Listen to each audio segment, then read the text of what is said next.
আমি আগে অনেক ইনভেস্টমেন্ট দেখেছি, কিন্তু কিং লোটাস ইন্টারন্যাশনাল আমার কাছে সম্পূর্ণ আলাদা লেগেছে। আমি ওহিদুল ইসলাম, এখানে একজন শেয়ার হোল্ডার হিসাবে যুক্ত আছি।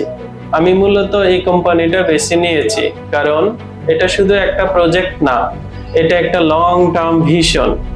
রিয়েল এস্টেট, ট্যুরিজম আর লাক্সারি সবকিছু এখানে আছে একসাথে। সবচেয়ে ভালো লেগেছে এদের প্ল্যানিং, স্বচ্ছতা আর ফিউচার পটেনশিয়াল। আমি বুঝতে পেরেছি এখানে ইনভেস্ট করলে আমার টাকা শুধু সেভ না, গ্রো করবে। শেয়ার নেওয়ার পর আমি যে সুবিধাগুলো পাচ্ছি, মাসিক ইনকামের সুযোগ, ভবিষ্যতে প্রপার্টির ভ্যালু বৃদ্ধি, এগুলো আমাকে আরো অনেক বেশি আত্মবিশ্বাসী করেছে। যারা নিরাপদ আর স্মার্ট ইনভেস্টমেন্ট খুঁজছেন তাদের জন্য একটা খুব ভালো অপশন কিং লোটাস ইন্টারন্যাশনাল। আমি বিশ্বাস করি এটা ভবিষ্যতের জন্য সবচেয়ে সঠিক সিদ্ধান্ত।